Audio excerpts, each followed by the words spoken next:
শুরু হলো আমার আর এক জীবন যুদ্ধ। যুদ্ধ শেষ হয়ে গেছে। শহর বন্দর পেরিয়ে প্রতিটি গ্রামের আনাচে কানাচে বিজয়ের উল্লাসে মেতে উঠেছেন মানুষজন। পাড়া প্রতিবেশীরা গ্রামে ফিরতে শুরু করেছেন। চারিদিকে অভাব, অনটন আর হাহাকার। ঘরে খাওয়ার নেই, টাকা পয়সাও হাতে নেই, শুধুই অভাব আর অভাব। কারো কারো তো বাড়ি পুড়ে শ্মশান হয়ে গেছে। অনেকে ঘর সারাবার সামর্থ্যও নেই।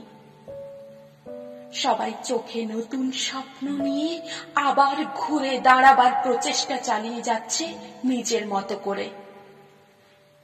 যুদ্ধের কিছুদিন পর আমাকে ধরাধরি করে নৌকায় চড়ে ডেমরা হয়ে ঢাকা শহরে হাসপাতালে ভর্তি করা হলো। আমাকে বাঁচানোই দায় হয়ে গেল। ডাক্তাররা আমার অবস্থা দেখে এমার্জেন্সি অপারেশন করবার জন্য তাদের যথাসাধ্য চেষ্টা করে যাচ্ছে। মেডিকেলে ভর্তি করে আমাকে 4 বছর চিকিৎসা দিয়ে বাঁচিয়ে রেখেছেন। সার্বক্ষণিক চিকিৎসকের পর্যবেক্ষণে ছিলাম।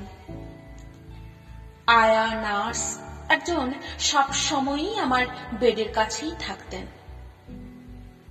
লেবার বেডে 1.5 বছর, তারপর দোতলায় ছিলাম বাকি দিনগুলো। আমাকে 2 জন ডাক্তার চিকিৎসা করেছেন। একজন ছিল দোতলায় আর একজন লেবার বেডে।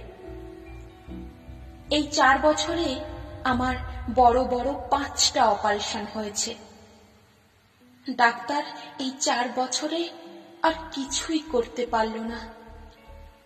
ডাক্তার অনেক চিন্তা আর অনেক চেষ্টা করেও আমাকে ভালো করতে পারল না। আমাকে ভালো করতেই যখন পারল না, তখন ডাক্তার অপারেশনের মাধ্যমে মলত্যাগের রাস্তাটা পেট কেটে নাভির ঠিক ডান পাশে বাহিরে বের করে দিয়েছে। তাই কোনো সময় নির্দিষ্ট থাকে না মলত্যাগের। সারাক্ষণই মল বাহিরে বের হতে থাকে। সারা গায়ে দুর্গন্ধ হয়ে যায়।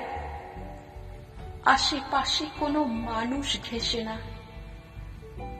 ওই ধর্ষণের পর থেকে মলত্যাগের রাস্তা আর সন্তান প্রসবের রাস্তা এক হয়ে গিয়েছে।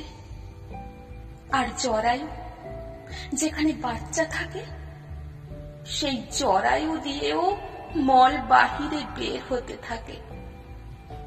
তাই অপারেশন করে ডাক্তার এই ব্যবস্থা করে দিয়েছে। সেই থেকে এমনি আছি। বাকি জীবন আমার এমনি করেই কাটাতে হবে। কি কপাল আমার!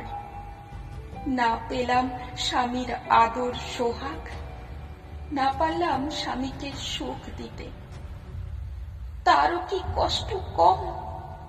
সেই যুদ্ধের পর থেকে সুখ পেল না বেচারা আমার কাছ থেকে। তার জন্য কত সময়, কত কথা, কত অত্যাচার সহ্য করছি। কি করব? আমার তো আর কোনো গতি নেই। পা দিয়ে ঠেলে ফেলে দিলেও আমি তার পায়ে জাপটে ধরে থাকি।